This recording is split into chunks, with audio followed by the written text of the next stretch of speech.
G'day, welcome back. So today we're looking at another Mitsubishi Triton Pajero Sport. Common failure, I suppose, weak point. One of not many, which is nice. We're looking at the intercooler hoses. Now these are known to kind of fail at a fairly early mileage, anywhere from kind of 50-60,000 kilometers up.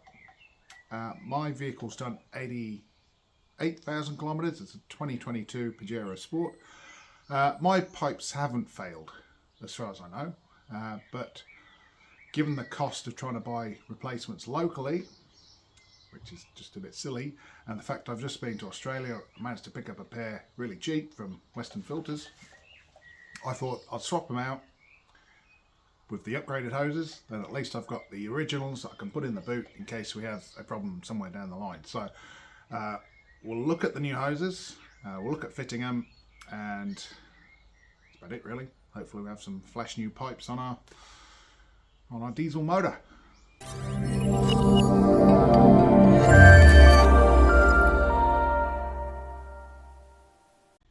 Right, so this is the kit I went with from Western Filters. This is a 4-ply hose kit for Triton MQMR Pajero Sport 415 engine. List price $150. First time user of their site, so I got a bit of a discount, $135 Australia. Whole lot better than the $600 to buy some locally. So here's our pipes. Look pretty beefy. They're not silicone. They're just kind of wrapped conventional pipes, I guess. Silicone options are about twice the price. They were about $300 from Western Filter, so I went with these because it's a pipe. This is better than the original, supposedly. Comes with 4 clamps. These clamps are all from Clampco, made in the USA. Nice kind of T-style clamp. Should be pretty solid. What have we got? We've got 3 different sizes there. So I have to figure out which is which. Big end, medium end, 2 small ends. And we'll swap them out.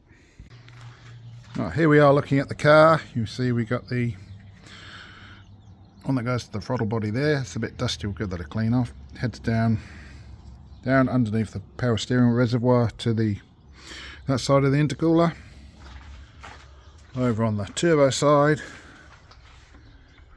we see it's kind of, no, you can't quite see that there. See the clamp there? It seems kind of quite a long way off the flange there. It seems to, that pipe might have shifted a wee bit, and it heads on down to the intercooler there. Access doesn't look terrible, doesn't look like the best. We might knock this intake hose off just so you get a better view. And over here, might just move the power steering reservoir out the way so you can see what's going on down there. But I'll give it a wee blow off with an airline, get any dust off, because we don't really want that going through our intake or turbo.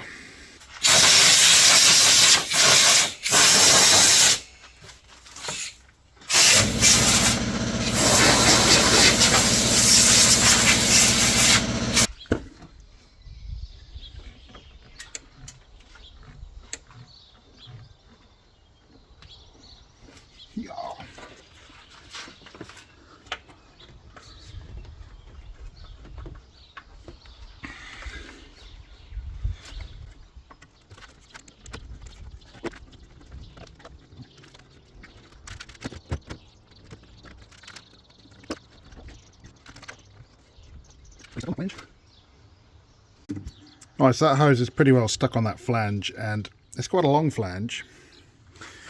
So rather than kind of torquing on the whole lot and bending it and damaging my newly repaired O-ring, I'm just taking the bolts out. I'll just take the whole flange off. Now we can wrestle with it out of the car and not risk damaging anything else. As you saw in the O-ring video, it only takes like 5 minutes to get to this point. It's just a load of plastic clips, and the whole lot pretty much falls off. So I did that. 2 12mm bolts, take the whole lot off. We can do it a whole lot easier.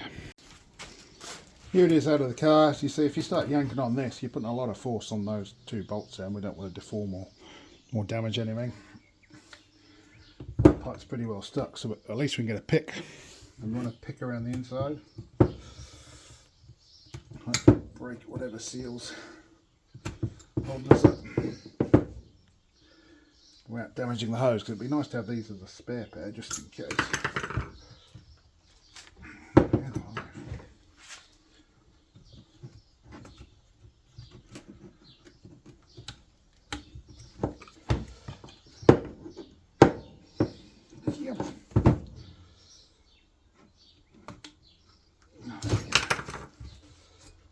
Yeah, they're pretty well stuck on there.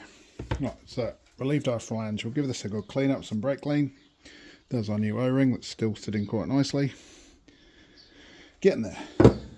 Right, so here's the new and old next to each other. That one's pretty soft. New one's pretty solid. So yeah, in terms of diameter, that's what that looks like. That's what that looks like. So certainly seems to be a wee bit beefier the new one. Hopefully it's holds up pretty well. This is just a standard kind of rubber hose. This one's reinforced with 4 layers of whatever that is. Right, so we got the turbo side on. It was a bit of a wrestle to get it all lined up, but yeah, I did the flange end first and just had to manipulate, finagle that one on. I put the clamps on. They've gone up nice and tight. That's not going anywhere. It's not rubbing on anything. Got clearance where we need it. Yeah, so that was probably harder than I thought it was going to be, but it wasn't terrible. Definitely move that intake pipe out the way, gives you a bit more room to see and do.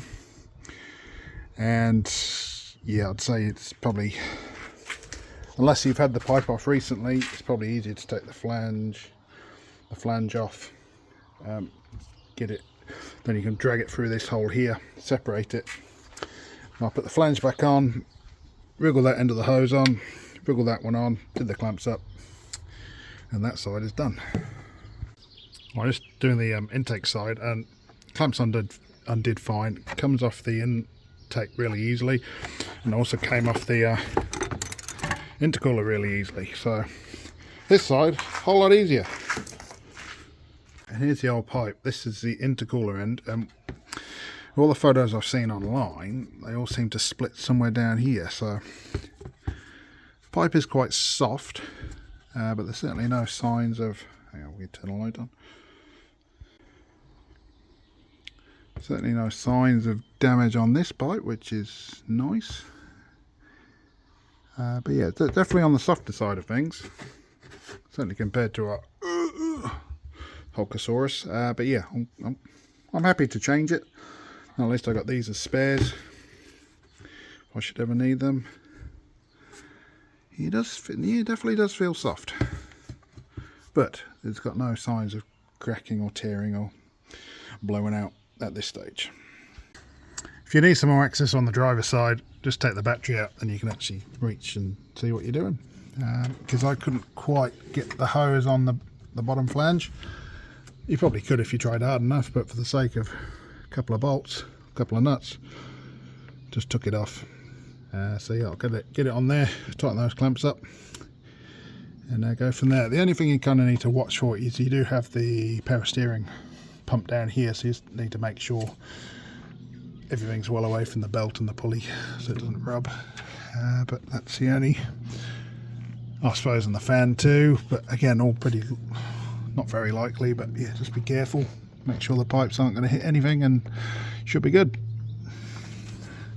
There we are, that side's in. It was, yeah, a bit fiddly to try and get that on, but yeah, we got there. I used my phone to take a photo of the underside and make sure we're kind of on there properly. So yeah, that's all feeling good. It's routed well. Not a lot of space for the clamps. You just need to make sure the clamp's sitting where you can actually tighten it and it doesn't hit on the throttle body there. That ends no problem. But yeah, I'll go and put this all back together and we'll wrap it up.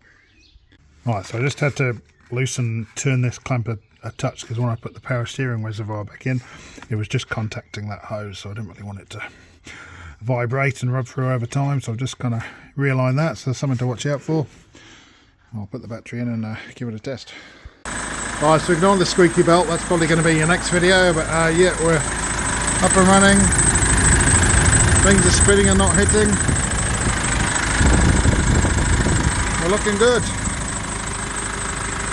Right, so there we go. Hose is done. Wasn't too bad a job. Bit fiddly in places as you saw, but it's easy enough to take things out to get more space. That didn't take long at all. As for the old hoses, a bit soft in the places where they're known to fail, but still intact. Still probably would have been good to go for some time, but you never know. But we had the upgraded hoses, didn't really want them sat on the shelf, having to do it on the roadside, so we fitted them. Now we've got a spare pair that we can keep in the boot, and yeah, so you may want to know what happens if one of these fails. Well, you get a boost leak and then it messes up your fueling, so you get smoke, and of course you got DPF, so you get a load of soot in the DPF, and it kind of tries to do a regen, and it dumps a load of fuel, ends up in your engine oil sump, so you get diluted oil, a stuffed, well, a blocked DPF, and it just leads to all kinds of problems. Meaning you've got to either see the dealer or have a scan tool where you can regen the DPF and change your oil and do lots. So it's better to prevent these things from happening in the first place. Use quality hoses. Very happy with this set from Western Filters. Never used them before, not a sponsor.